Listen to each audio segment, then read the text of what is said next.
Hi guys, நீங்க டிஎன்யூஎஸ்எஃபி PC 2025 தேர்வை clear பண்ணணுமா? அப்போ உங்களுக்கான டெஸ்ட் பேட்ச் தாங்க இது, கமெண்ட் டெஸ்ட் பேட்ச். இந்த கமெண்ட் டெஸ்ட் பேட்ச்ல என்ன இருக்க போகுதுன்னு பாத்தீங்கன்னா, ரிவிஷன் டெஸ்ட் 5 இருக்க போகுது, அதே மாதிரி ஃபுல் டெஸ்ட் 10 இருக்க போகுது. டோட்டலா 2500க்கும் மேற்பட்ட கேள்விகளை எழுதி பார்க்க போறீங்க. சோ இது நீங்க ஹார்ட் காப்பியே எழுதி பார்க்கணும். அதாவது ஹார்ட் காப்பினா என்ன?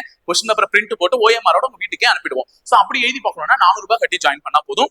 நீங்க இல்ல சார் நான் வந்து கொஸ்டின் பேப்பர் பிடிஎஃப் மட்டும் பாத்துக்கிறேன், வியூ பண்ணிக்கிறேன் அப்படின்றவங்க சாஃப்ட் காப்பியை 100 ரூபாய் கட்டி ஜாயின் பண்ணா மட்டும் போதும். சோ இந்த டெஸ்ட் பேட்ச் பிரத்யேகமா வரக்கூடிய பிசி 2025 தேர்வுகளை எதிர்நோக்கி psychology questions, current affairs questions, and then வந்து ஜிஎஸ் கொஸ்டின்ஸ் வச்சு நாங்க ரெடி பண்ணி கொடுத்துருக்கோம். சோ இந்த கவன் டெஸ்ட் பேட்ச், கவன்னா என்னங்க? இலக்கை குறிவைத்து அடித்தல். அப்ப கவன்ன்ற அந்த இன்ஸ்ட்ருமெண்ட் வச்சு நான் ஒரு குறி வச்சு ஒரு இலக்கு அடைய போறேன். அந்த இலக்கு எதுங்க? இந்த வரக்கூடிய 2025 பிசி தேர்வு தான். சோ அக்டோபர் 6ஆம் தேதியில இருந்து ஸ்டார்ட் ஆகக்கூடிய இந்த டெஸ்ட் பேட்ச்ல நீங்க ஜாயின் பண்றதுக்கான கடைசி டேட் என்னன்னு பாத்தீங்கன்னா 25 செப்டம்பர் தாங்க. சோ செப்டம்பர் 25க்குள்ள ஜாயின் பண்றவங்களுக்கு தாங்க இந்த ஆஃபர் எல்லாமே கிடைக்கும். 400 rupees கட்டினா வீட்டுக்கே கொஸ்டின் பேப்பர், 100 rupees கட்டினா பிடிஎஃப் கொஸ்டின் பேப்பர். சோ இவ்வளவு கம்மி ரேட்ல இந்த கொஸ்டின் பேப்பர் உங்க வீட்டுக்கு தேடி வரப்போகுதுன்னா இந்த கமெண்ட் டெஸ்ட் பேட்சை மிஸ் பண்ண போறீங்களா? கூடவே கூடாதுல. சோ இமீடியட்டா எங்களுடைய டெஸ்ட் பேட்ச்ல எங்க வெப்சைட்ல போய் ஜாயினிங் லிங்க் இருக்கு. சோ ஜாயின் பண்ணிக்கோங்க, இந்த டெஸ்ட் பேட்ச்ல இணைங்க. இதை பத்தி எந்த டவுட்ஸா இருந்தாலும் கீழே டிஸ்பிளே ஆயிருக்கக்கூடிய இந்த கான்டாக்ட் நம்பருக்கு நீங்க தாராளமா கான்டாக்ட் பண்ணி கேளுங்க. அவங்க அதுக்கான டீடைல்ஸ் உங்களுக்கு கொடுப்பாங்க. சோ கமெண்ட் டெஸ்ட் பேட்ச்ல இணைஞ்சா கரெக்டா குறி வச்சு நம்மளுடைய பிசி கனவை அடையலாம். ஓகேங்களா? தேங்க்யூ. வெல்கம் டு முப்படை ட்ரைனிங் அகாடமி. இன்னைக்கு நம்ம என்ன பார்க்க போறோம்னு பாத்தீங்கன்னா பிசி அல்டிமேட் சீரிஸ் ஏற்கனவே போயிட்டு இருக்கு, தெரியும் இல்லைங்களா? நம்ம கெமிஸ்ட்ரி சீரிஸ் மட்டும் தனியா போயிட்டு இருக்கு. இதுல யூனிட் வைஸ் போயிட்டு இருக்கோம். ஃபர்ஸ்ட் யூனிட் பார்த்தோம், நம்மை சுற்றியுள்ள பொருட்கள். அடுத்தது செகண்ட் யூனிட் நம்மை சுற்றி நிகழும் மாற்றங்கள் பார்த்தோம். இப்போ 3வது யூனிட் தனிமங்களும் அவற்றின் கூறுகளும். யூனிட் வைஸா ஒரு அல்டிமேட் சீரிஸ் போயிட்டு இருக்கு, சரிங்களா? இது மட்டும் இல்லாம நம்ம முப்படை ட்ரைனிங் அகாடமியோட பிராக்டிஸ் செட் புக் ரிலீஸ் பண்ண போறாங்க, சரிங்களா? வேணுன்றவங்க நீங்க வந்து பர்ச்சேஸ் பண்ணிக்கலாம். அந்த பிராக்டிஸ் செட் புக் அப்படின்றது அதுக்குள்ள என்ன இருக்கும் அப்படின்னு பாத்தீங்கன்னா ஒரு யூனிட் வைஸ் இருக்கும், சரிங்களா? ஃபர்ஸ்ட் யூனிட் அப்படின்னா அதுல அந்த யூனிட்டை பொறுத்து 100 இல்ல 150 கொஸ்டின்ஸ் அந்த மாதிரி இருக்கும். அந்த மாதிரி யூனிட் வைஸ் எல்லாத்துக்குமே 100-150 கொஸ்டின்ஸ் இருக்கும். நீங்க படிச்சுட்டு நீங்களே உங்களை செல்ஃப் எஸ்டிமேட் பண்ணிக்கணும் அப்படின்னா அந்த கொஸ்டினை நீங்க டெஸ்டா போட்டு பார்க்கலாம், சரிங்களா? அதுக்கான ஆன்சர் கீ புக் பேக்ல இருக்கும்.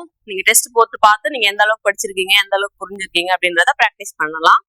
அதே மாதிரி பிசிக்ஸ், கெமிஸ்ட்ரி, பயாலஜிக்கு இருக்கும், அது மாதிரி ஹிஸ்ட்ரிக்கும் இருக்கு. ப்ராக்டிஸ் செட் வேணும் அப்படின்றவங்க நீங்க போயிட்டு எங்களோட லிங்க்ல போயிட்டு பர்ச்சேஸ் பண்ணிக்கணும். ஓகேவா? கிளாஸுக்கு போலாங்களா? ஃபர்ஸ்ட் கொஸ்டின் பாருங்க. தேர்ட் யூனிட் தனிமங்களும் அவற்றின் கூறுகளும். இதுல 20 கொஸ்டின் பார்க்க போறோம். ஃபர்ஸ்ட் கொஸ்டின் போலாங்களா? ஃபர்ஸ்ட் கொஸ்டின் பாருங்க, பொறுத்துக. ஃபர்ஸ்ட் ஒன் வந்து மும்மை விதி, எண்ம விதி, ஆவர்த்தன விதி, நவீன ஆவர்த்தன அட்டவணை, சரிங்களா? இப்ப தனிமங்கள் பத்தி நம்ம ஏற்கனவே ஃபர்ஸ்ட் லெசன்ல இருந்தே படிச்சுட்டு இருக்கோம், சரிங்களா? தனிமங்கள்னா என்ன, அது எப்படி எல்லாம் பேர் வச்சாங்க, எப்படி எல்லாம் கண்டுபிடிச்சாங்க அப்படின்னு சொல்லி படிச்சோம். மொத்தமா 118 தனிமங்கள் கண்டுபிடிச்சிருக்காங்கன்னு படிச்சிருக்கோம் இல்லையா? இதுல செயற்கையா 96, இயற்கையில 22 இருக்கு அப்படின்னு சொல்லி பார்த்திருப்போம் இல்லையா? இயற்கையா பூமியில இருந்து இருக்கக்கூடிய தனிமங்கள் 96, அதாவது செயற்கை முறையில ஆய்வகத்துல தயாரிச்சது 22. மொத்தமா கூட்டினீங்கன்னா 118 தனிமங்கள் இருக்கும், சரிங்களா? இந்த தனிமங்களை எப்படி அட்டவணைப்படுத்தினாங்க, முதல்ல தனிமங்களை எப்படி கொஞ்சம் கொஞ்சமா அட்டவணைப்படுத்தி கரெக்டா ஒரு பீரியாடிக் டேபிளா ஃபைனலா நம்ம கொடுத்துருக்காங்க இல்லையா? அது எப்படி வந்துச்சு அப்படின்னு சொல்லி சொல்ல போறோம், சரிங்களா? ஃபர்ஸ்ட் வந்து யார் சொன்னா, எப்படி சொன்னா அப்படின்னு பாத்தீங்கன்னா மும்மை விதி அப்படின்னு சொல்றாங்க, சரிங்களா? மும்மை விதி அப்படின்னா என்னன்னா, இப்போ ஒரு தனிமம் இருக்கு, அடுத்து 3வதா ஒரு தனிமம் இருக்கு. இந்த 2 தனிமத்தோட அணு நிறையோட சராசரிக்கு மதிப்பா 2வதா இருக்கக்கூடிய இந்த தனிமம், நடுவுல இருக்கக்கூடிய தனிமத்தோட மதிப்பா இருக்கும். அதாவது இந்த 2 தனிமங்களோட அணு நிறையை சராசரி பண்ணணும்னா அந்த சராசரி இந்த 2வது தனிமத்துக்கு நிறைக்கு ஏறத்தாய சமமா இருக்கும் அப்படின்னு சொல்லிட்டு டாபர் நேர் சொல்றாங்க. இதுதான் மும்மை விதி அப்படின்னு சொல்லுவாங்க. மும்மை விதியை சொன்னவர் யாரு அப்படின்னு கேட்டோம், ஜோகான் உல்ஃபாங் டாபர் நேர் அப்படின்னு சொல்லுவாங்க. இவர்தான் மும்மை விதி. அதாவது தனிமங்களை 3 அடுக்கிறார். எது அடிப்படையில? அணு நிறை அடிப்படையில. அதாவது சொன்னீங்களா, இந்த அணு நிறை அடிப்படையில 3 தனிமங்களா அடுக்கி வராரு. ஆனா இது எல்லா தனிமங்களுக்கும் அந்த மாதிரி மும்மை விதியை பயன்படுத்தி அடுக்க முடியல ஒரு பீரியாடிக் டேபிளா. அதனால அந்த மெத்தட் வந்து ஃபெயிலியர் ஆயிடுச்சு, சரிங்களா? அதுக்கு அடுத்ததான் எண்ம விதி, சரிங்களா? எண்ம விதி யார் சொன்னா ஜான் நியூலாந்து தான், சரிங்களா? இவர் என்ன பண்ணாருன்னா, நம்ம இசை ஸ்வரங்கள் இருக்கு இல்லையா, சரி கம பத நிசா அப்படின்னு சொல்லி சரி க ம ப த நி சா அப்படின்னு சொல்றோம் இல்லையா? இப்ப முதல் எழுத்து சா, அதே மாதிரி 8வது எழுத்து என்ன இருக்கு, சா இருக்கு இல்லைங்களா? அதே மாதிரி முதல் தனிமத்தோட பண்பும் 8வது தனிமத்தோட பண்பும் ஒரே மாதிரி இருக்கும் அப்படின்ற கான்செப்ட்ல இவர் என்ன பண்ணாருன்னா 8 தனிமங்களா அடுக்கிறாரு. அதுதான் வந்து எண்ம விதி அப்படின்னு சொல்றோம். 8 தனிமங்களா அடுக்கிறதுனாலதான் இது பேரு எண்ம விதி அப்படின்னு சொல்றோம். யார் அடுக்கிறாருன்னா ஜான் நியூலாந்து தான். இந்த இசை ஸ்வரங்கள் அடிப்படையில். அதே மாதிரி இவரும் வந்து அணு நிறைய பேஸ் பண்ணி தான் ஏறு வரிசையில் அமைச்சிருப்பாரு. இவரும் அணு நிறைய பேஸ் பண்ணி ஏறு வரிசையில அமைச்சிருப்பாரு. இதுவும் வந்து எல்லா தனிமங்களுக்கும் பயன்படுத்த முடியல. மொத்தமா முதல்ல வந்து ஒரு 56 தனிமங்கள் தான் கண்டுபிடிச்சாங்க. அந்த தனிமங்களை மட்டும் தான் அடிக்கிறாரு. பின்னாடி கண்டுபிடிக்கக்கூடிய தனிமங்களை எல்லாம் அந்த முறையில அடுக்க முடியாது அப்படின்றதுனால இந்த மெத்தோட ஃபெயிலியர் தான். அதுக்கு அடுத்ததா வந்தது வந்து ஆவர்த்தன விதி. சரிங்களா, ஆவர்த்தன விதியை கண்டுபிடிச்சவர் யாருன்னா மெண்டலிஃப். அதாவது அந்த தனிமங்கள் என்ன பண்ணா இயற்பியல் வேதியியல் முறைப்படி ஆவர்த்தன முறையில வினைபுரியும் அப்படின்னு சொல்லி இவர் அணு நிறைய பேஸ் பண்ணி தான் இந்த விதியை வந்து உருவாக்குறாரு. இதுவும் வந்து 56 தனிமங்களுக்கு மட்டும்தான் அடுக்கிற மாதிரி இருந்துச்சு. எல்லா தனிமங்களையும் அந்த முறைப்படி ஆவர்த்தன முறைப்படி அடுக்க முடியல. ஆனா இவரை பேஸ் பண்ணிதான் பின்னாடி வர ஹென்றி மோஸ்லே என்ன பண்றாருன்னா நவீன ஆவர்த்தன அட்டவணையை உருவாக்குறாரு. இவர் என்ன பண்றாருன்னா இந்த எக்ஸ் கதிர் சிதைவு சோதனை அப்படின்னு சொல்லி ஒரு சோதனை, அந்த சோதனை மூலயமா தனிமங்களை வந்து அணு நிறை அடிப்படையில் அடுக்கிறத விட அணு எண் அடிப்படையில் அடுக்கிறது தான் கரெக்டா இருக்கும் அப்படின்னு சொல்லி அணு எண் அடிப்படையில் 3 பேருமே அணு நிறை அடிப்படையை தான் பேஸ் பண்ணி அடுக்கியிருப்பாங்க. ஆனா மோஸ்ட்லே மட்டும் என்ன பண்ணிருப்பாருன்னா அணு எண்ண அடிப்படையா வச்சு ஒரு தனிம வரிசை அட்டவணையை உருவாக்கியிருப்பாரு. அதாவது ஹைட்ரஜன்னா 1, அடுத்தது ஹீலியம்னா 2, லித்தியம்னா 3 அப்படின்னு சொல்லிட்டு அணு எண்கள் அடிப்படையில அமைச்சிருப்பாரு. இவர் தான் நவீன ஆவர்த்தன அட்டவணையை உருவாக்குனார், ஹென்றி மோஸ்லே. சரிங்களா, இப்ப பொறுத்து பார்க்கலாமா. மும்மை விதி ஃபர்ஸ்ட் 1, ஜோகன் உல்ஃப்காங் டாபர் நேர், இவர் தான் மும்மை விதி சொன்னவர். எண்ம விதியை சொன்னவர் ஜான் நியூலன். அடுத்தது ஆவர்த்தன விதியை சொன்னவர் வந்து மெண்டலிஃப். நவீன ஆவர்த்தன அட்டவணை கொண்டு வருவது ஹென்றி மோஸ்லே. அப்ப 1, 2, 3, 4 லைனாவே இருக்குங்களா. Option A 1, 2, 3, 4. ஓகே, அடுத்த கொஸ்டின் போலாம்.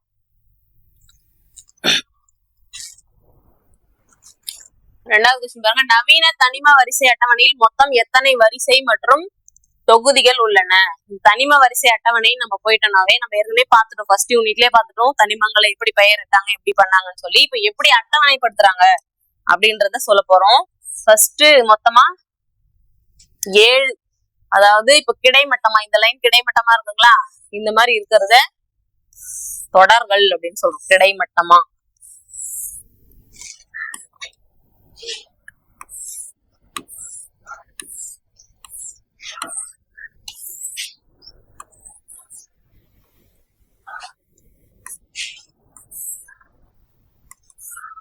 சரிங்களா, இந்த மாதிரி கிடைமட்டமா இருக்கிறத இது தொடர்கள்னு சொல்லுவோம். இது மொத்தம் எத்தனை இருக்கும்னு பாத்தீங்கன்னா 7. இப்படி மேல இருந்து கீழே வருது பாத்தீங்களா, இப்படி போடுறோம் இல்லைங்களா, மேல இருந்து கீழே இத வந்து தொகுதிகள் அப்படின்னு சொல்லுவோம். என்ன சொல்லுவோம்னா தொகுதிகள் சொல்லுவோம். இது மொத்தமா 18 இருக்கும். இது மொத்தமா நான் தோராயமா தான் வரைஞ்சிருக்கேன் சரிங்களா. ஆனா தொடர்கள் வந்து 7 இருக்கும், தொகுதிகள் வந்து 18 இருக்கும். சரிங்களா, இதுதான் சொல்லியிருக்காங்க. 7 வரிசை, வரிசைன்னு சொல்லலாம், தொடர்னு சொல்லலாம். 7 வரிசை மற்றும் 18 தொகுதிகள் அப்படின்னு சொல்லுவோம். இந்த 18 தொகுதிகளை எப்படி எல்லாம் சொல்லியிருக்காங்கன்னா ஃபர்ஸ்ட் ஒன் வந்து கார உலோகங்கள், அப்புறம் ரெண்டாவது வந்து கார மண் உலோகங்கள், அடுத்ததான் 3 to 12 வந்து இடைநிலை தனிமங்கள் பிரிப்பாங்க, அப்புறம் 13 போரான் குடும்பம், 14 carbon, 15 nitrogen, 16 oxygen, 17 halogen. Halogen or chalcogen ரெண்டுமே சொல்லுவாங்க. அதே மாதிரி ஆக்சிஜன் ஆர் உப்பீனிகள், halogen or chalcogen, sorry oxygen or சரிப்பா. 17 வந்து ஹாலஜன், 18 வந்து மந்தவாயுக்கள் அல்லது அரிய வாயுக்கள் அப்படின்னு சொல்லுவோம். ஃபர்ஸ்ட் ஒன் வந்து கார உலோகம், ரெண்டாவது காரமண் உலோகம், 3 to 12 இடைநிலை தனிமங்கள், 13 போரான் குடும்பம், 14 கார்பன், 15 நைட்ரஜன், 16 ஆக்சிஜன், 17 ஹாலஜன், 18 வந்து மந்தவாயுக்கள் அப்படின்னு சொல்லி இந்த 18 தொகுதிக்கு ஒரு பேர் கொடுத்திருப்பாங்க. சரிங்களா, ஃபர்ஸ்ட் வந்து இருக்கிறது ஃபர்ஸ்ட் இப்ப இதுதான் ஃபர்ஸ்ட் தொடர் அப்படின்னு சொல்லுவோம். இது வந்து கார உலோகங்கள். அடுத்ததா ரெண்டாவதா இருக்கிறது காரமண் உலோகங்கள் சொல்லுவோம்.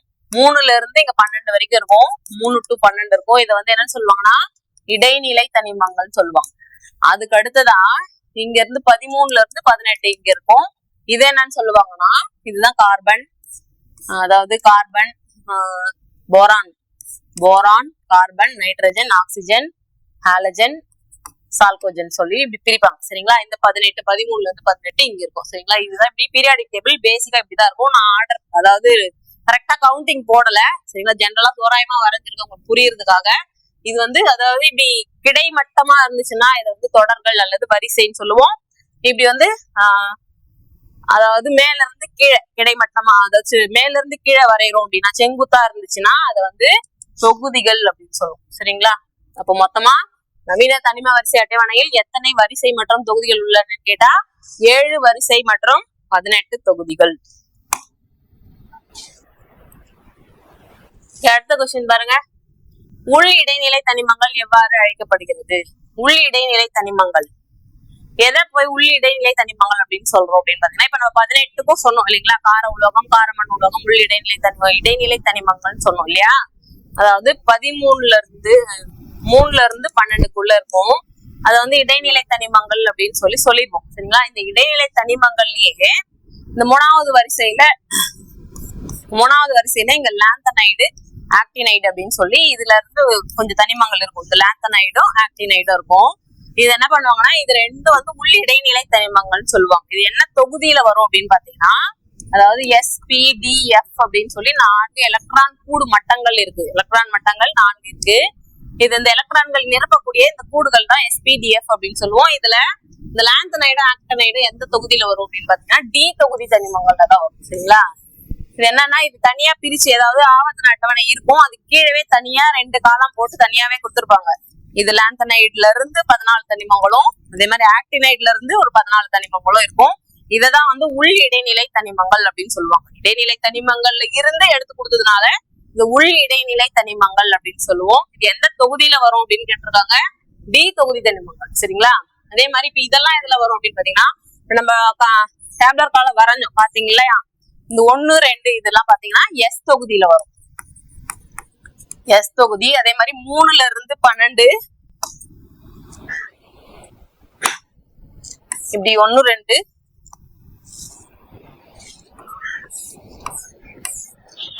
1, 2 இருக்கும் இல்லையா? இது வந்து S தொகுதி தனிமங்கள்னு சொல்லுவோம். அதுக்கு அடுத்து இங்க 3ல இருந்து 12 இருக்கும். இதுதான் இடைநிலை தனிமங்கள்னு சொல்லுவோம்.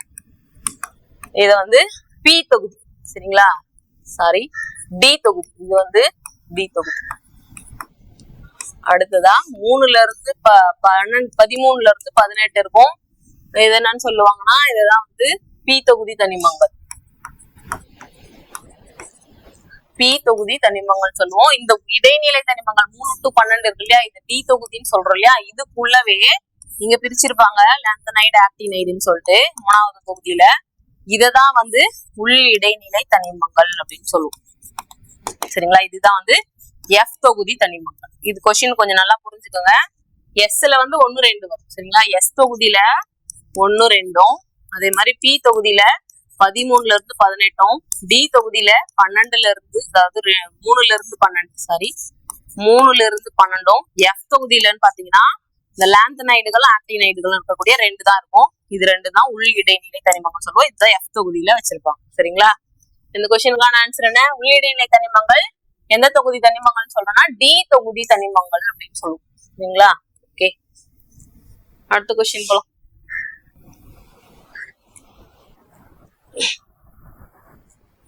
நாலாவது கொஸ்டின் பாருங்க. உலோகங்கள், அலோகங்கள் மற்றும் உலோக போலி என்ற 3 வகை தனிமங்களும் காணப்படும் தொகுதி எது? இப்பதான் சொன்னோம் இல்லைங்களா? 1, 2 S தொகுதி. இது எல்லாமே அதோட கண்டினியூஷன் வர மாதிரி தான் இருக்கும். அதோட கண்டினியூஷன்ல இருந்தே அப்படியே கொடுத்துருக்க மாதிரி. அதாவது பீரியாடிக் டேபிள் நீங்க படிச்சீங்கன்னா அதுல இருந்து அப்படியே கொஞ்சம் கொஞ்சம் பேசிக்கா கண்டினியூஷன் வர மாதிரி இருக்கும். 1, 2 S தொகுதி தனிமங்கள் சொன்னா, அப்புறம் 3ல இருந்து 12 D தொகுதி, 13ல இருந்து 18 வந்து P தொகுதின்னு சொல்லி படிச்சோம். F தொகுதி வந்து உள் இடைநிலை தனிமங்கள், லாந்தனைடு, ஆக்டினைடு சொன்னோம் இல்லையா? இப்போ இங்க உலோகங்கள், அலோகங்கள் மற்றும் உலோக போலி என்ற 3 வகை தனிமங்களும் காணப்படும் தொகுதி எதுன்னு கேட்கலாம். நம்ம ஏற்கனவே ஃபர்ஸ்ட் யூனிட் படிக்கும் போதே சொல்லிட்டோம். உலோகம்னா என்ன, அலோகம்னா என்ன, உலோக போலினா என்ன அப்படின்னு சொல்லி படிச்சிருப்போம் இல்லையா? உலோகங்கள்னா திடப்பொருளா இருக்கும், மின்சாரத்தை கடத்தும், பளபளப்பா இருக்கும் அப்படின்னு சொல்லி பார்த்திருப்போம். அலோகங்கள்னா அதே மாதிரி மின்சாரத்தை கடத்தாது, பளபளப்பா இருக்காது, மென்மையா இருக்கும், அதே மாதிரி வாயு நிலையில இருக்கும் அப்படின்னு சொல்லி பார்த்திருப்போம். உலோக போலி அப்படின்னா என்னன்னா, உலோகங்களோட பண்பை பெற்றிருக்கும், அலோகங்களோட பண்பை பெற்றிருக்கும். அந்த மாதிரி இருந்துச்சுன்னா அது உலோக போலி அப்படின்னு சொல்லுவோம். இந்த மாதிரி 3 வகையான தனிமங்களும் இருக்கக்கூடிய தொகுதி எது அப்படின்னு கேட்கிறோம். அதாவது உலோகம், அலோகம், உலோக போலி, இந்த 3 வகையானதும் இருக்கக்கூடிய தொகுதி எது அப்படின்னு பாத்தீங்கன்னா 13 to 18 நம்ம படிச்சோம் இல்லையா? P தொகுதி. சரிங்களா? 13ல இருந்து 18 இங்க படிச்சோம். Boron, carbon, nitrogen, oxygen, halogen, chalcogen சொல்லி படிச்சிருக்கோம் இல்லையா? இந்த தொகுதியில இருக்கக்கூடியதுதான் மொத்தமே இந்த 13ல இருந்து 18 வரைக்கும் இருக்கும். இந்த தொகுதியில தான் உலோகம், அலோகம், உலோகப்பொருள் எல்லாமே இருக்கும். சரிங்களா? உலோகம்னா எக்ஸாம்பிளுக்கு என்ன சொல்லலாம் அப்படின்னு பாத்தீங்கன்னா சல்பர், அடுத்தது அலுமினியம், இதெல்லாம் உலோகங்களுக்கு எடுத்துக்காட்டா சொல்லலாம். இதே மாதிரி சிலிக்கான், ஜெர்மானியம், இதெல்லாம் வந்து உலோக போலிகளுக்கு எடுத்துக்காட்டா சொல்லலாம். இங்க பாக்குறோம் இல்லையா, இந்த கார்பனும் அலோகம் தான். சரிங்களா? நைட்ரஜன், ஆக்சிஜன் இதெல்லாம் வந்து அலோகம். ஓகேவா? இந்த மாதிரி உலோகம், அலோகம், உலோக போலி மூணுமே இருக்கக்கூடிய தொகுதி எது அப்படின்னு கேக்குறான். உலோகங்களும் இருக்கும், உலோக போலி, அலோகம் மூணுமே இருக்கக்கூடிய தொகுதி எதுன்னு பாத்தீங்கன்னா 13ல இருந்து 18 இருக்கக்கூடிய பி தொகுதி தனிமங்கள் தான் மூணுமே இருக்கு. சரிங்களா? மத்ததுல எல்லாம் இருக்காதா அப்படின்னா மத்ததெல்லாம் கலந்து இருக்கும். ஆனா மூணுமே இருக்கக்கூடிய தொகுதி ஒரே தொகுதி எதுனா அது பி தொகுதி தனிமங்கள். ஓகே, அடுத்த கொஸ்டின் போலாம்.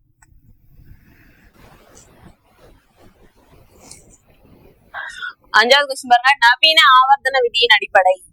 நம்ம ஏற்கனவே சொன்னோம் இல்லையா, ஃபர்ஸ்ட் சொல்லும் போதே சொன்னோம்.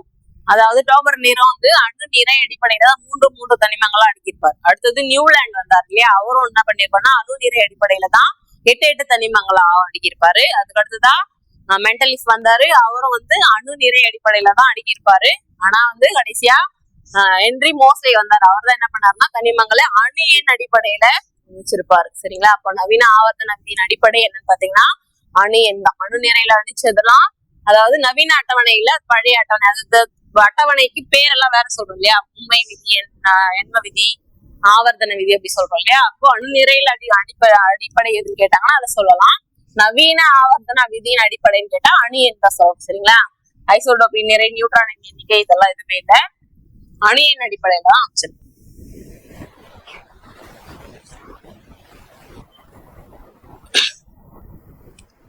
சரி, அடுத்த கொஸ்டின் பாருங்க. ஹாலஜன் குடும்பம் எந்த தொகுதியை சார்ந்தது? ஹாலஜன் குடும்பம் எத்தனையாவது தொகுதின்னு பாத்தீங்கன்னா 17வது தொகுதி. நமக்கு முதல்ல 18 தொகுதிகளோட பேரும் சொல்லியிருப்போம்.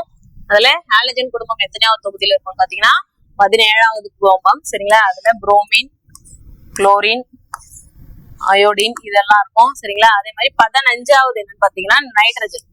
15வது குடும்பம் என்ன குடும்பம்னா நைட்ரஜன் குடும்பம். 16வது ஆக்சிஜன்.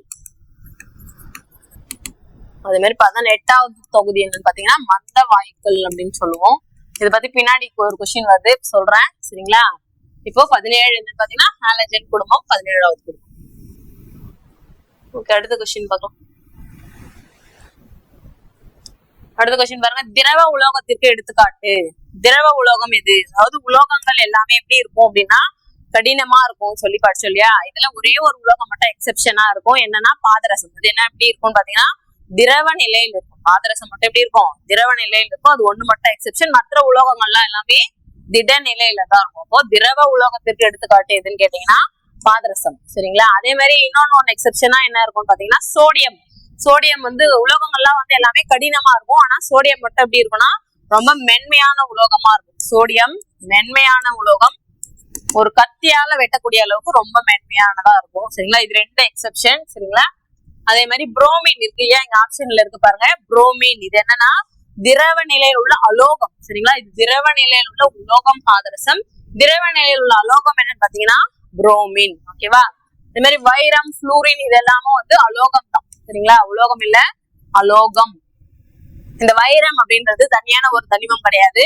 இது வந்து கார்பனோட புறவேற்றுமை வடிவம் அப்படின்னு சொல்லுவோம். கார்பன் இருக்கு இல்லையா, இந்த கார்பனோட ஒரு புறவேற்றுமை வடிவம் தான் வைரம்.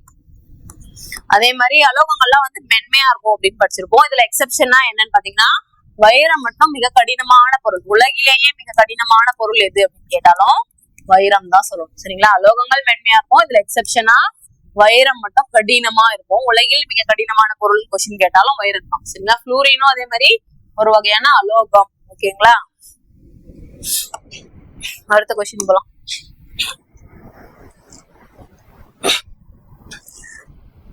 சோடியம் எதில் சேமிக்கப்படுகிறது? இப்ப சொன்னோம் இல்லையா, சோடியம் படிச்சோம். என்னன்னு படிச்சோம்னா மிக மென்மையான ஒரு உலோகம் அப்படின்னு சொல்லி படிச்சோம். சரிங்களா? அது வந்து அதிக வினைத்திறன் மிக்கது, அதிக வினைத்திறன் மிக்கதா இருக்கும். அதனால என்ன பண்ணுவாங்க அப்படின்னா இந்த காற்றுல வளிமண்டலத்துல நைட்ரஜன், ஆக்சிஜன், அதர் கேசஸ் எல்லாம் இருக்குன்னு படிச்சிருக்கோம் இல்லையா. அந்த காற்றில் இருக்கக்கூடிய அந்த வாயுக்கள் கூட சோடியம் என்ன பண்ணா எளிமையா வினை புரிஞ்சிடும். இந்த மாதிரி வினை புரியும் போது என்ன பண்ணா தனத்தை பற்றி எரிஞ்சிடும். காற்றுல இருக்கக்கூடிய ஆக்சிஜன் கூட வினை புரிஞ்சு தானாவே தீப்பற்றி எரிஞ்சிடும். அதனால என்ன பண்றாங்கன்னா சோடியத்தை மண்ணெண்ணெயில சேமிக்கிறோம். இதுலனா மண்ணெண்ணெய். மண்ணெண்ணெயில வச்சா என்ன ஆகும் அப்படின்னு பாத்தீங்கன்னா வளிமண்டலத்துல இருக்கக்கூடிய அந்த ஆக்சிஜன் எல்லாம் என்ன பண்ணா அந்த மண்ணெண்ணெய் வந்து அப்சர்வ் பண்ணிடும்.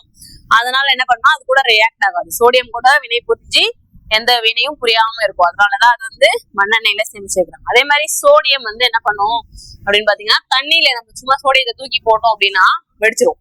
காத்துலயுமே தானா வினை புரிஞ்சு பத்தி எரிஞ்சிரும். தண்ணியில தூக்கி போட்டா வெடிக்கும். சரிங்களா? இதெல்லாம் சோடியத்தோட ஒரு எக்ஸெப்ஷன்ஸ். ஓகே, அடுத்த கொஸ்டின் பார்க்கலாம். லேசான சிறிய தனிம வரிசை அட்டவணையின் முதல் தனிமம் எது? அதாவது லேசா இருக்கக்கூடியது, சிறியது மற்றும் தனிம வரிசை அட்டவணையின் முதல் தனிமம். முதல் தனிமம்னாவே நம்ம கண்டுபிடிச்சிருவோம் இல்லையா? முதல் தனிமம் என்னன்னா ஹைட்ரஜன். சரி, ஹைட்ரஜனோட ஸ்பெஷல் என்ன? அதாவது தனிம வரிசை அட்டவணையில அடிக்கிருப்பாங்க, பாத்துருப்போம் இல்லையா? ஹைட்ரஜன் இங்க இருக்கும், அடுத்ததான் இங்க ஹீலியம் இருக்கும், அடுத்தது லித்தியம், பெரிலியம் இப்படி இருக்கும். இதுதான் அணு எண் அடிப்படையில. ஹைட்ரஜனுக்கு 1, ஹீலியத்துக்கு வந்து 2, லித்தியத்துக்கு வந்து 3 இப்படி இருக்கும். இந்த பேஸ்ல தான் டேபிளே கிரியேட் பண்ணிருப்பாங்க. இப்ப இதுல முதல் தனிமம் எது அப்படின்னு பாத்தீங்கன்னா ஹைட்ரஜன் தான் முதல் தனிமம். இது வந்து லேசானதா இருக்கும். லேசான வாயு அப்படின்னு கூட கேட்பாங்க. அந்த மாதிரி கொஸ்டின் கேட்டாலும் ஹைட்ரஜன் தான் சொல்லணும். அதே மாதிரி சிறியது. ஏன் சிறியது அப்படின்னா அதோட அணு எண் 1. அதுக்கப்புறம் வரக்கூடிய தனிமங்கள்லாம் அணு எண் அதிகரிச்சுட்டே போகும் இல்லையா? அதனால சிறிய தனிமம் இதுதான். அதே மாதிரி நியூட்ரானே இல்லாத தனிமம் எது அப்படின்னு கொஸ்டின் கேட்பாங்க. நியூட்ரான் இல்லாத தனிமம். நியூட்ரான்னா என்னன்னு தெரியுங்களா? ஒரு அணு இருக்கும், அணுக்குள்ள உட்கரு இருக்கும். உட்கருக்குள்ள என்ன இருக்கும்னா புரோட்டானும் நியூட்ரானும் இருக்கும். இதை சுத்தி தான் எலக்ட்ரான்கள் வந்து சுத்தி வரும் இல்லையா? அப்ப உட்கருக்குள்ள இந்த புரோட்டான் நியூட்ரான் எல்லா தனிமத்திலயுமே இருக்கும். எந்த தனிமத்திலயும் இல்லாம இல்ல, எல்லா தனிமத்திலயுமே புரோட்டானும் நியூட்ரானும் இருக்கும். பட் எக்ஸெப்ஷனா ஒரே ஒரு தனிமம் என்னன்னா ஹைட்ரஜன். ஹைட்ரஜன்ல மட்டும்தான் நியூட்ரான் இல்ல. சரிங்களா? அதே மாதிரி ஹைட்ரஜனோட ஐசோடோப்புகள்னு ஒண்ணு இருக்கு. இதுவும் ஒரு விதமான கொஸ்டினா கேட்பாங்க. ஹைட்ரஜனுக்கு 3 விதமான ஐசோடோப்புகள் இருக்கு. புரோட்டியம், டியூட்ரியம், டிரிட்டியம் அப்படின்னு சொல்லுவாங்க. அதாவது 1H1, 1H2, 1H3 அப்படின்னு சொல்லுவோம். இது ஹைட்ரஜனோட ஐசோடோப்புகள் அப்படின்னு சொல்லுவோம். அதாவது ஒத்த அணு எண், ஒரே மாதிரி கீழே எழுதுறது அணு எண்ணுன்னு சொல்லுவோம், மேல எழுதக்கூடியது அணு நிறை அப்படின்னு சொல்லுவோம். சரிங்களா? இது அணு நிறை, இது அணு எண் கீழே இருக்கக்கூடியது. அதாவது இப்ப இப்படி பாருங்க, கொஞ்சம் பெருசா எழுதுறேன். இப்படி இருக்கு அப்படின்னா இந்த அணுக்கு கீழே இங்க எழுதுறோம்னா இது வந்து அணு எண் அப்படின்னு சொல்லுவோம். இங்க மேல எழுதுறது அணு நிறை, அதோட அட்டாமிக் மாஸ் நம்பர் அப்படின்னு சொல்லுவோம். அதாவது இந்த அணு நிறை, அணு எண்ணும் ஒத்த அணு எண்கள் இருக்கும். இந்த ஹைட்ரஜனுக்கு புரோட்டியம், டியூட்ரியம், டிரிட்டியம் 3 வகையான ஐசோடோப்புகள் இருக்கு. இதுல இந்த அணு எண்கள் எல்லாம் சேமா இருக்கும். அதாவது 1 1 1 இருக்கும். ஆனா அணு நிறை வந்து என்ன பாத்தீங்கன்னா இங்க 1 இருக்கு, இங்க 2 இருக்கு, இங்க 3 இருக்கு. இந்த மாதிரி மாறி இருந்துச்சுன்னா அதுதான் ஐசோடோப்பு அப்படின்னு சொல்லுவாங்க. இது ஒரு கொஸ்டினா கேட்பாங்க. ஐசோடோப்பு அப்படின்னா என்னன்னா ஒத்த அணு எண்ணையும் மாறுபட்ட நிறை எண்ணையும் கொண்டிருப்பது ஐசோடோப்புகள் சொல்லுவோம். அதே மாதிரி ஹைட்ரஜனுக்கு 3 விதமான ஐசோடோப்புகள் இருக்கு. புரோட்டியம், டியூட்ரியம், டிரிட்டியம் அப்படின்னு சொல்லுவோம். நியூட்ரானே இல்லாதது எதுன்னு கேட்டாலும் ஹைட்ரஜன் சொல்லணும். அதே மாதிரி ஹைட்ரஜன் வந்து வேற எங்க இருக்கு அப்படின்னு பாத்தீங்கன்னா சூரியன்ல 3/4 பாகம் ஹைட்ரஜன் அணுக்கள், 1/4 பாகம் வந்து ஹீலியம் அணுக்கள் இருக்கும். சரிங்களா? அப்போ ஹைட்ரஜனோட யூசேஜஸ் இதெல்லாம். சூரியனில் 3/4 பங்கு இருக்கக்கூடிய வாயு எது அப்படின்னு கேஷன் கேட்பாங்க. எதுன்னு பாத்தீங்கன்னா ஹைட்ரஜன். சூரியன்ல 3/4 பாகம் இருக்கக்கூடிய ஒரு வாயு. ஓகே, அடுத்த கொஸ்டின் போலாம்.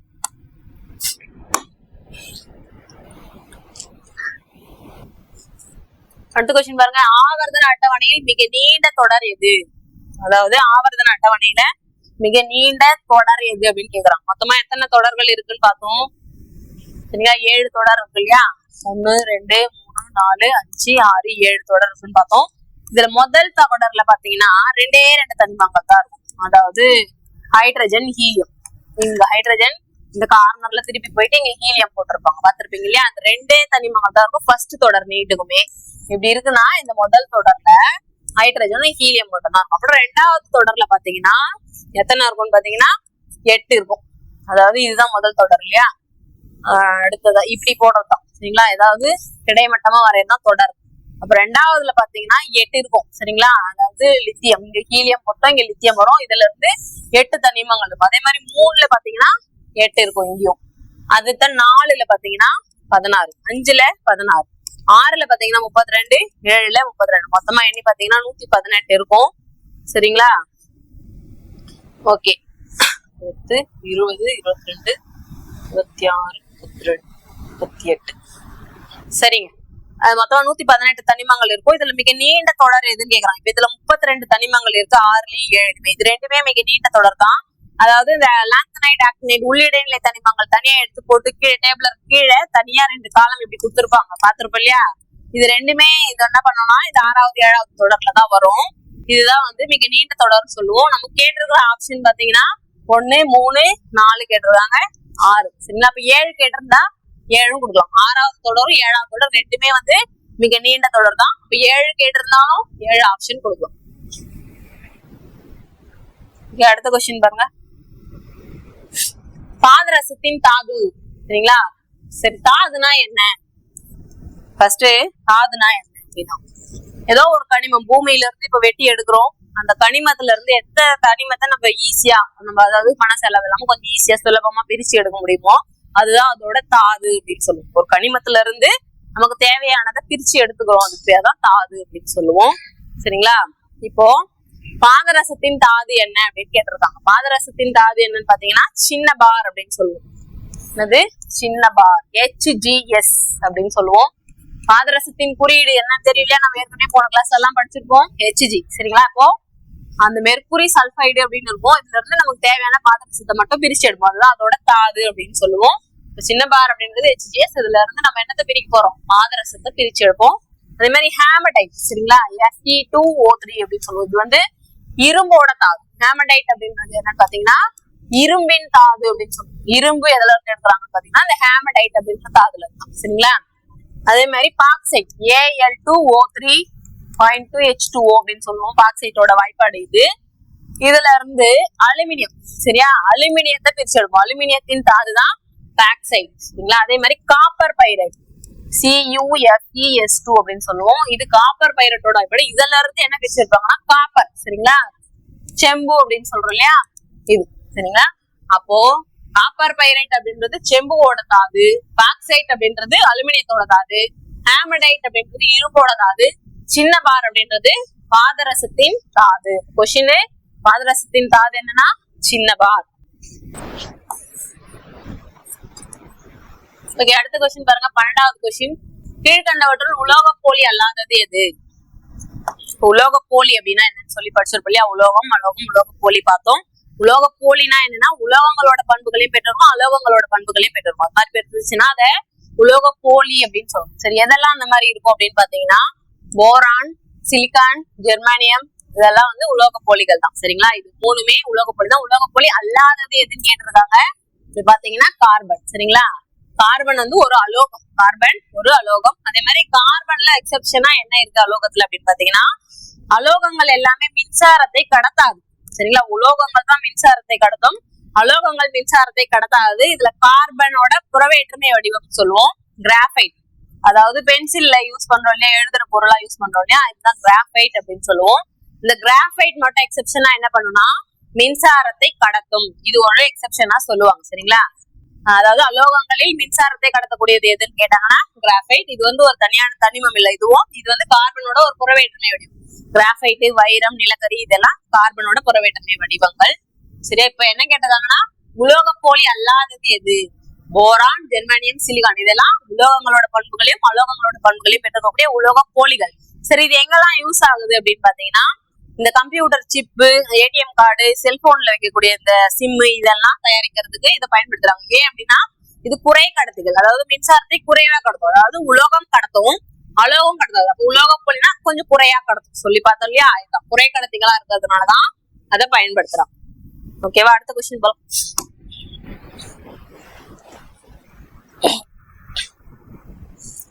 கீழ்கண்டவற்றுள் பித்தளையின் சரியான உலோக கலவை என்ன? பித்தளை அதாவது உலோக கலவைகள் அப்படின்னா என்னன்னா அதாவது 2 உலோகங்களை சேர்த்து புதுசா ஒரு பொருளை உருவாக்குவாங்க. அந்த மாதிரி சேர்த்தா உலோக கலவை அப்படின்னு சொல்லுவோம். இப்ப பித்தளையில என்னெல்லாம் காம்பினேஷன் இருக்கும் அப்படின்னு பாத்தீங்கன்னா காப்பரும் ஜிங்கும். சரிங்களா? காப்பர் அதாவது செம்பு பிளஸ் துத்தநாகம். ஜிங்க் அப்படின்றது என்னன்னா துத்தநாகம். இது ரெண்டும் சேர்ந்த உலோக கலவையினாலதான் பித்தளை அப்படின்ற ஒரு புதிய ஒரு பொருள் உருவாக்குறோம். சரிங்களா? பித்தளை தவளை எல்லாம் வீட்டுல யூஸ் பண்ணுவோம் இல்லையா, தண்ணி பிடிச்சி வைக்கிறதுக்கு, அது எது சேர்ந்த கலவை அப்படின்னு பாத்தீங்கன்னா செம்பும் துத்தநாகமும் சேர்ந்த கலவை, காப்பரும் ஜிங்கும் கலந்த கலவை. சரிங்களா? அடுத்து இப்ப காப்பரும் ஸ்டானம் இருக்கு. சரிங்களா? காப்பரு, ஸ்டானம் அப்படின்னா வெள்ளியம் அப்படின்னு சொல்லுவோம். இது ரெண்டும் சேர்ந்த கலவை என்னன்னு பாத்தீங்கன்னா வெண்கலம். வெங்கல பாத்திரம்னு சொல்லி அந்த காலத்துல எல்லாம் யூஸ் பண்ணுவாங்க. இது எதோட உலோக கலவைன்னு பாத்தீங்கன்னா காப்பரும் ஸ்டானமும் சேர்ந்த ஒரு உலோக கலவை. அதுக்கு அடுத்தது லெட் பிளஸ் ஸ்டானம், அதாவது லெட் பிபின்னு சொல்லக்கூடியது, லெட் காரியம் சொல்லுவோம் தமிழ்ல. லெட்டும் ஸ்டானமும் சேர்ந்த உலோக கலவை. லெட் பிளஸ் டின்னு கூட இதுக்கு இன்னொரு பேர் இருக்கு. டின்னு, வெள்ளியம், ஸ்டானம், அதே மாதிரி தகரம் சொல்லக்கூடியது தமிழ்ல. சரிங்களா? இது என்ன உலோக கலவைன்னு பாத்தீங்கன்னா மின் உருகிழை. பிசிக்ஸ்ல படிச்சிருப்போம்.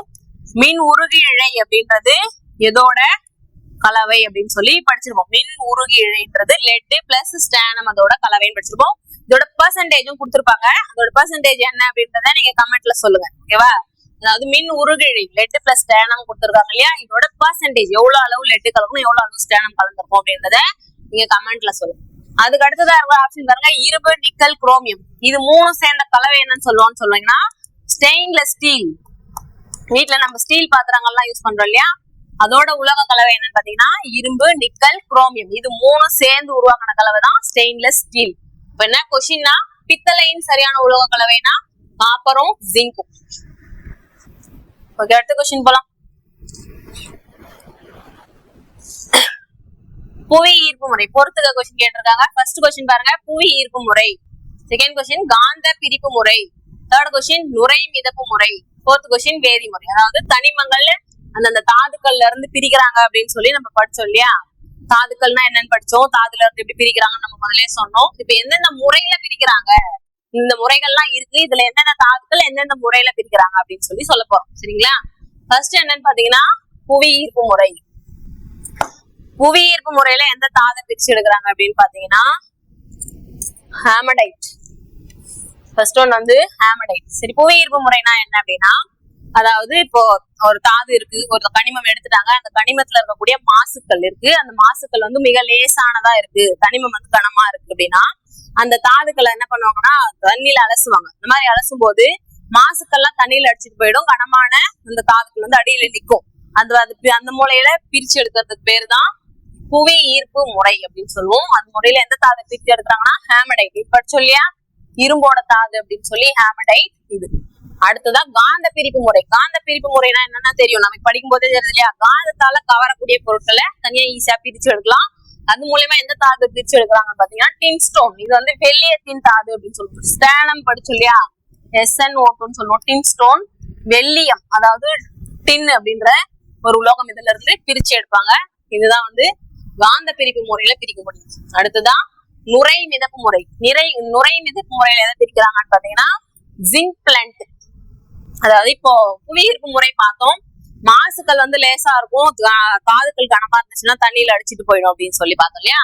இதுக்கு அப்படியே ஆப்போசிட். அதாவது தாதுக்கள் வந்து லேசா இருக்கும், அந்த இருக்கக்கூடிய மாசுக்கள் கனமா இருக்கும். இப்ப என்ன பண்ணுவாங்கன்னா நுரை மிதப்பு முறை மூலமா பிரிச்சு எடுப்பாங்க. இந்த மாதிரி கொஸ்டினும் கேட்பாங்க. சரி, அது என்ன மெத்தடு இந்த மாதிரியும் கேட்கலாம், அதனால அதையும் தெரிஞ்சுக்கோங்க. அடுத்ததான் வேதிமுறை. வேதிமுறையில எதை பிரிச்சு எடுக்கிறாங்கன்னு பாத்தீங்கன்னா பாக்சைட். பாக்சைட் அலுமினியத்தின் தாது அப்படின்னு சொல்லி படிச்சோம் இல்லையா. இது என்னன்னா இப்போ ஒரு பொருள் தூய தனிமமா இருக்கும், அது கூட வந்து தகுந்த வேதிப்பொருள் கூட வினைபுரிய வச்சு அதுல இருக்கக்கூடிய மாசுக்கள் எல்லாம் வடிகட்டி பிரிக்கிற மெத்தடுக்கு பேர் தான் வேதிமுறை அப்படின்னு சொல்லுவோம். ஜிங்க் பிளான்ட் அப்படின்றதுல இருந்து ஜிங்க் தனிமத்தை பிரிச்சு எடுப்பாங்க. ஆக்சைட்ல இருந்து அலுமினியம், ஹேமடைட்ல இருந்து இரும்பு, டின்ஸ்டோன்ல இருந்து வெள்ளியம். சரிங்களா? இப்ப பாக்கலாமா என்ன ஆப்ஷன் கரெக்டா இருக்குன்னு. ஃபர்ஸ்ட் ஒண்ணுக்கு வந்து 3, செகண்ட் ஒண்ணுக்கு 4, தேர்ட் ஒண்ணுக்கு 2, 1. 3, 4, 2, 1. Option A 3, 4, 2, 1. அடுத்த கொஸ்டின் போலாம். அடுத்து பாருங்க, நவீன தனிம வரிசை அட்டவணை என்று அழைக்கப்படுவது. நம்ம ஏற்கனவே ஃபர்ஸ்ட் ஆரம்பிக்கும் போதே சொல்லிட்டோம், நவீன தனிம வரிசை அட்டவணை அப்படின்னு சொல்லி எதை சொல்றோம் அப்படின்னு பாத்தீங்கன்னா மோஸ்லி, ஹென்ரி மோஸ்லி அப்படின்னு சொல்லுவோம். இவர் என்ன பண்ணாரு அப்படின்னா எக்ஸ் கதிர் சிதைவு சோதனை அப்படின்னு சொல்லி ஒண்ணு கண்டுபிடிக்கிறாரு. இது மூலமா என்ன பண்றாருன்னா தனிமங்கள் வந்து அணு நிறை அடிப்படையில அடுக்கல, அணு எண் அடிப்படையில தான் அடுக்கலாதான் கரெக்டா இருக்கும் அப்படின்றத அவர் கண்டுபிடிச்சாரு. அது பிரகாரம் தான் அந்த 118 தனிமங்களையும் அணு எண் அடிப்படையில அடுக்கிருப்பாரு. இதுதான் இப்ப நாம இப்போதைக்கு பயன்படுத்துற மாடர்ன் பீரியாடிக் டேபிள். சரிங்களா? நவீன தனிம வரிசை அட்டவணை யார் கண்டுபிடிச்சாருன்னா மோஸ்லி. அப்படின்னு நவீன தனிம வரிசை அட்டவணைன்னு சொல்றது மோஸ்லி அட்டவணையை தான் சொல்றோம். இது என்ன சொல்லுவாங்க, மென்டல் லீஃப் அட்டவணை எதுவுமே தனிம வரிசை அட்டவணைன்னு சொல்லுவாங்க. சரிங்களா, இது வந்து நவீன தனிம வரிசை அட்டவணைன்னு சொல்லுவோம். மென்டல் லீஃப் கண்டுபிடிச்சது ஃபர்ஸ்ட் அவர் கண்டுபிடிச்சாரு, அதை பேஸா வச்சுதான் மோஸ்ட்லி கண்டுபிடிச்சாரு. சரிங்களா, அப்ப இதையும் தனிம வரிசை அட்டவணை அப்படின்னு சொல்லுவோம். அடுத்ததான் நியூலாந்து வந்து என்ன கண்டுபிடிச்சாரு, எண்ம விதி. பார்த்தோம் இல்லையா, நியூலாந்து கண்டுபிடிச்சது எண்ம விதி. அதாவது சரிகம பதனிசா, முதல் தனிமத்தோட பண்பும் 8வது தனிமத்தோட பண்பும் ஒட்டு இருக்கும் அப்படின்னு சொல்லி பார்த்தோம் இல்லையா, அதுதான் எண்ம விதி, நியூலாந்து. சரிங்களா, இங்க மறுபடியும் எண்ம அட்டவணை கொடுத்துருக்காங்க, ரெண்டுமே ஒண்ணுதான். நியூலாந்து கண்டுபிடிச்சதுதான் எண்ம அட்டவணை. இப்போ இந்த கொஸ்டினுக்கான ஆன்சர் என்னன்னா, நவீன தனிம வரிசை அட்டவணை என்று அழைக்கப்படுவது மோஸ்ட்லி அட்டவணை. அடுத்ததா பாரு, ஜிப்சத்தின் வாய்ப்பாடு. ஜிப்சம் நம்ம ஏற்கனவே படிச்சிருப்போம். ஜிப்சம் எதுக்காக பயன்படுது அப்படின்னா, சிமெண்ட் கெட்டிப்படாம இருக்கிறதுக்காக அதுல சேர்க்கக்கூடிய ஒரு பொருள் அப்படின்னு சொல்லி படிச்சிருப்போம். இதோட வாய்ப்பாடு என்னன்னு கேட்டிருக்காங்க. ஜிப்சத்தின் வாய்ப்பாடு என்னன்னு பாத்தீங்கன்னா, CaSO4.2H2O, கால்சியம் சல்பேட் டைஹைட்ரேட் அப்படின்னு சொல்லுவோம். கால்சியம் சல்பேட் டைஹைட்ரேட் அப்படின்னு சொல்லுவோம். இங்க இருக்கு பாத்தீங்களா, இது கால்சியம் சல்பேட், அதாவது ஹெமிஹைட்ரேட், H2O இருக்கு இல்லையா, இதை ஹெமிஹைட்ரேட் அப்படின்னு சொல்லுவோம். இது என்னன்னா, இது வந்து பாரிஸ் சாந்து. இந்த பாரிஸ் சாந்து எதுக்கு பயன்படுது அப்படின்னு பாத்தீங்கன்னா, நமக்கு எலும்பு எல்லாம் முறிஞ்சிருச்சு அப்படின்னா, முறிஞ்ச எலும்பு ஒட்ட வைக்கிறதுக்கும், அதே மாதிரி சிலைகளுக்கான வார்ப்புகள் தயாரிக்கவும் பாரிஸ் சாந்து பயன்படுது. சரிங்களா, அடுத்ததான் மெக்னீசியம் சல்பேட் ஹெப்டாஹைட்ரேட், A7 இருக்கு இல்லைங்களா, ஹெப்டாஹைட்ரேட் சொல்லுவோம். இது வந்து எப்சம் உப்பு அப்படின்னு சொல்லுவாங்க. இந்த எப்சம் உப்பு எதுக்கு பயன்படுது அப்படின்னு பாத்தீங்கன்னா, டாக்டர்கள், அதாவது இப்போ ஒரு சில பேஷண்ட்டுக்கு எல்லாம் ரொம்ப மன அழுத்தம் இருக்கு அப்படின்னா, அந்த மன அழுத்தத்தை நீக்கக்கூடிய ஒரு மருந்தா இந்த எப்சம் உப்பை பயன்படுத்துறாங்க. அடுத்ததான் இது என்னன்னு பாருங்க, கால்சியம் ஆக்சி குளோரைடு அப்படின்றது என்னன்னா ப்ளீச்சிங் பவுடர். நம்ம வீட்டுல எல்லாம் யூஸ் பண்றோம் இல்லையா, ப்ளீச்சிங் பவுடர். இது எதுக்காக பயன்படுத்துறோம் அப்படின்னா, துணிகளை வெளுக்கிறதுக்காகவும், அதாவது குடிநீரில் உள்ள நுண்ணுயிரிகளை அழிக்கிறதுக்காகவும் பயன்படுத்தும். சரிங்களா, இப்ப இந்த கொஸ்டினுக்கான ஆன்சர் என்னன்னு பாத்தீங்கன்னா, option A, calcium sulphate dihydrate, CaSO4.2H2O. அடுத்து 17 கொஸ்டின் பாருங்க, ரசக்கலவை உருவாக்கலில் தேவைப்படும் முக்கியமான உலோகம். ரசக்கலவை அப்படின்னா என்னன்னா, அதாவது ஒரு பாதரசம் நம்ம படிச்சோம் இல்லையா, திரவ நிலையில் உள்ள உலோகம். பாதரசத்து கூட ஏதோ ஒரு கலவை சேர்ந்ததுதான் ரசக்கலவை அப்படின்னு சொல்லுவோம். அப்ப எந்த முக்கியமான உலோகம் எதுன்னு பாத்தீங்கன்னா, பாதரசம், Hg, ஹைட்ரார்ஜியம் அப்படின்னு சொல்லுவோம். லத்தீன் மொழி சொல். இந்த சொல்லுல இருந்துதான் Hg அப்படின்ற சிம்பிள் எடுத்திருப்பாங்க. பாதரசம், மெர்குரி அப்படின்னு கூட சொல்லுவோம். சரிங்களா, இது எங்க பயன்படுது அப்படின்னு பாத்தீங்கன்னா, இந்த வெப்பநிலை மானிகள் எல்லாம் பயன்படும். இதுவும் ஒரு கொஸ்டினா கேட்பாங்க, வெப்பநிலை மானிகள் பயன்படும் திரவம் எது, அல்லது பயன்படும் உலோகம் எது அப்படின்னு கேட்பாங்க. திரவ நிலையில் உள்ள உலோகம்னால பாதரசம் தான். இதே மாதிரி ரசக்கலவை உருவாக்குறதுக்கு முக்கியமாக பயன்படக்கூடியது எதுன்னு பாத்தீங்கன்னா பாதரசம். ஓகேவா,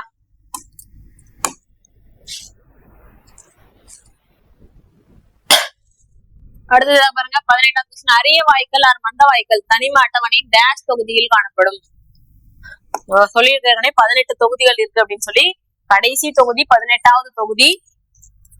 இங்க helium, argon, neon, krypton, xenon, Axiom அப்படின்னு சொல்லி இருக்கும். சரிங்களா, இதுதான் வந்து மந்த வாயுக்கள் அப்படின்னு சொல்லுவோம். இந்த 7 தனிமங்களை தான் மந்த வாயுக்கள் அப்படின்னு சொல்லுவோம். இது என்ன பண்ணும் அப்படின்னா, இதோட எலக்ட்ரான் மட்டம் வந்து ஃபுல்லா நிரம்பிட்டு இருக்கும். இந்த மாதிரி நிரம்பி இருக்கும் போது இது வந்து எந்த தனிமத்து கூடயும் வினை புரியாது. இப்போ ஹைட்ரஜன் இருக்கு, குளோரின் இருக்கு. சரிங்களா, இது ரெண்டும் சேர்ந்து என்ன பண்ணோம், ஹைட்ரஜன் குளோரைடா மாறும். அதே மாதிரி பொட்டாசியம் இருக்கு, குளோரின் இருக்கு. இது ரெண்டும் சேர்ந்து என்ன மாறும், பொட்டாசியம் குளோரைடு இந்த மாதிரி மாறும். ஒரு சில தனிமங்கள்லாம் ஒன்னோட ஒன்னோட சேர்ந்து புது தனிமத்தை உருவாக்கும். சோடியம் இருக்கு, குளோரைடு இருக்குன்னா சோடியம் குளோரைடு அப்படின்னு சொல்லி உருவாகும் இல்லையா. ஆனா இங்க இருக்கக்கூடிய இந்த மந்த வாயுக்கள் இருக்கக்கூடிய இந்த 18வது தொகுதியில் இருக்கக்கூடிய இந்த மந்த வாயுக்கள் என்ன பண்ணுமா, வேற எந்த தனிமங்கள் கூடயும் வினை புரியாது. சரிங்களா, எந்த தனிமத்து கூடயும் வினை புரியாது, அப்படியே தனித்தே இருக்கும். அதனாலதான் இத மந்த வாயுக்கள் அப்படின்னு சொல்றோம். மந்த வாயுக்கள் அல்லது அரிய வாயுக்கள் அப்படின்னு சொல்லுவாங்க. சரிங்களா, இது எத்தனையாவது தொகுதியில இருக்கு அப்படின்னு கேட்டிருக்காங்க, 18வது தொகுதி. நம்ம ஏற்கனவே இதெல்லாம் பார்த்துட்டோம். 13ல வந்து போரானா, போரான், கார்பன், ஹைட்ரஜன், அது போரான், நைட்ரஜன், கார்பன் சொல்லி படிச்சோம் இல்லையா, இது கார்பன். 15 வந்து நைட்ரஜன், இது வந்து போரான். 13 போரான் குடும்பம், 14 கார்பன், 15 நைட்ரஜன். சரிங்களா, இந்த மாதிரி அந்த குடும்பங்கள் மொத்தம் 18 தொகுதியா பிரிச்சிருப்பாங்க இல்லையா. அதுல மந்த வாயுக்கள் 18வது தொகுதி.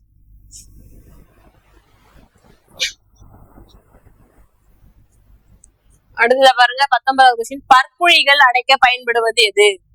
பற்குழிகள், அதாவது நம்ம பல்லுல சொத்த பல்லு வந்துச்சு அப்படின்னா அதை கிளீன் பண்ணிட்டு டாக்டர் ஒரு காரை மாதிரி வச்சு அடிச்சு விடுவாரு இல்லையா, அதோட பேர் என்ன? பற்குழிகள் அடைக்கிறதுக்கு எந்த விதமான கலவை பயன்படுத்துறோம் அப்படின்னு கேக்குறாங்க. சில்வர் பிளஸ் டின். சில்வர் அதாவது வெள்ளி, சில்வரை தான், அதாவது வெள்ளியை தான் தமிழ் இங்கிலீஷ்ல சில்வர் அப்படின்னு சொல்றோம். டின் எஸ்என் அப்படின்னு சொல்லி படிச்சு இல்லையா, நிறைய இடத்துல டின்னு படிச்சுட்டோம். எஸ்என் ஸ்டானம் அப்படின்னு சொல்லக்கூடியது இதோட கலவை தான், அதாவது ஏஜி பிளஸ் எஸ்என் இது ரெண்டும் சேர்ந்த கலவை தான் பற்குழிகளை அடைக்கிறதுக்காக பல் மருத்துவர்கள் பயன்படுத்துறாங்க. இதே மாதிரி நிறைய உலோக கலவைகள் படிச்சோம் இல்லையா. பித்தளைனா காப்பரும் ஜிங்கும் சேர்ந்த கலவை, வெண்கலம்னா காப்பரும் ஸ்டேனமும் சேர்ந்த கலவை, ஸ்டெயின்லெஸ் ஸ்டீல்னா காப்பரு நிக்கலு, அதாவது இரும்பு நிக்கல் குரோமியம் இது மூணும் சேர்ந்த கலவை, இப்படி சொல்லி படிச்சு இல்லையா. இந்த மாதிரி உலோக கலவைகள் நிறைய இருக்கு. இதுல இருந்து உங்களுக்கு கொஸ்டின் கேட்பாங்க, இதையும் நீங்க படிச்சுக்கணும். இப்போ பற்குழிகள் அடைக்க பயன்படுவது சில்வர் பிளஸ் டின் கலவை. அடுத்த கொஸ்டின் பாருங்க. அடுத்து பொறுத்துக. என்ன கேட்டிருக்காங்கன்னா இதோட பயன்கள், இந்த உலோகங்களோட பெயர் கொடுத்திருக்காங்க, இது எங்கெல்லாம் நம்ம பயன்படுத்துறோம் அப்படின்னு சொல்லி கொடுத்திருக்காங்க. சரிங்களா. வெண்கலம் ஃபர்ஸ்ட் என்ன கொடுத்திருக்காங்கன்னு பாத்தீங்கன்னா வெண்கலம். வெண்கலம் எதுக்கு பயன்படுது அப்படின்னு பாத்தீங்கன்னா சிலைகள் அழைப்பு மணிகள். இந்த வெண்கலத்துக்கே வந்து பெல் மெட்டல் அப்படின்னு சொல்லி ஒரு பேர் இருக்கு. அதாவது பெல் அடிக்கிற ஒரு சவுண்ட் வருது இல்லையா, அது வந்து பெல் மெட்டல் அப்படின்னு கூட சொல்லுவாங்க இந்த வெண்கலத்தை. அதே மாதிரி அப்புறம் மெக்னாலியம், அதாவது மெக்னீசியமும் அலுமினியமும் சேர்ந்த உலோகக்கலை. வெண்கலம் ஏற்கனவே படிச்சோம் இல்லையா, காப்பரும் ஸ்டேனமும் சேர்ந்தது. மெக்னாலியம்ன்றது மெக்னீசியமும் அலுமினியமும் சேர்ந்த கலவை. இது எதுக்கு பயன்படுதுன்னு பாத்தீங்கன்னா அறிவியல் உபகரணங்கள், அப்படியே டைரக்டாவே இருக்கு, அறிவியல் உபகரணங்கள் தயாரிக்க பயன்படுது. அதே மாதிரி நிக்கல் இரும்பு, நிக்கலும் இரும்பும் கலந்த கலவை, இது எங்க பயன்படுது அப்படின்னு பாத்தீங்கன்னா விமானத்தின் உதிரி பாகங்கள். நிக்கலு இரும்பு பிளஸ் கார்பனும் கலந்துருக்காங்க. சரிங்களா. நிக்கலு இரும்பு கார்பன் சேர்ந்ததுதான் நிக்கல் இரும்பு அப்படின்னு சொல்லுவோம். இது எங்க பயன்படுதுன்னா விமானத்தோட உதிரி பாகங்கள் தயாரிக்க பயன்படுது. அடுத்ததா வார்ப்பிரும்பு. வார்ப்பிரும்பு அப்படின்றது என்னன்னா 2-4.5% வரைக்கும் கார்பன் இருக்கக்கூடிய ஒரு இரும்பு. இந்த இரும்புகளே 3 வகையா பிரிச்சிருக்காங்க. வார்ப்பிரும்பு, தேன் இரும்பு, எக் இரும்பு அப்படின்னு சொல்லி இரும்போட டைப்ஸ 3 டைப்ஸா பிரிச்சிருப்பாங்க. வார்ப்பிரும்பு, தேன் இரும்பு, எக் இரும்பு அப்படின்னு சொல்லி 3ஆ இருக்கும். இதுல கார்பன் அளவு வச்சுதான் இந்த இரும்புகளை வகைப்படுத்திருப்பாங்க. இதுல வார்ப்பிரும்பு நம்ம சொல்லியிருக்காங்க. இதுல எவ்வளவு கார்பன் அளவு இருக்கும்னு பாத்தீங்கன்னா 2-4.5% வரைக்கும் கார்பன் அளவு இருக்கும். நான் வார்ப்பிரும்புக்கு நான் சொல்லிட்டேன். அடுத்ததா தேன் இரும்புக்கும் எக் இரும்புக்கும் எவ்வளவு % கார்பன் இருக்குது அப்படின்றத நீங்க கமெண்ட்ல சொல்லுங்க. ஓகேவா. அடுத்து என்ன கொஸ்டின் 4வதுக்கு 4 கழிவு நீர் குழாய்கள், அதாவது இந்த சாக்கடையை மூடி எல்லாம் போடுறாங்க இல்லையா ரோட்ல, கழிவு நீர் குழாய்கள், சாக்கடையோட மூடி இதெல்லாம் எதுல தயாரிக்கிறாங்கன்னா இந்த வார்ப்பிரும்புல தான் தயாரிக்கிறாங்க. சரிங்களா. ஆப்ஷன் பாருங்க 1 2 3 4. ஆப்ஷன் ஏ 1 2 3 4 லைனாவே இருக்கு. 1 2 3 4. வெண்கலம் வந்து சிலைகளும் அழைப்பு மணிகளும், மெக்னாலியம் வந்து அறிவியல் உபகரணங்கள், நிக்கல் இரும்பு விமானத்தின் உதிரி பாகங்கள், வார்ப்பிரும்பு கழிவு நீர் குழாய்கள் தயாரிக்க பயன்படுத்துது. ஓகேவா. Okay, thank you.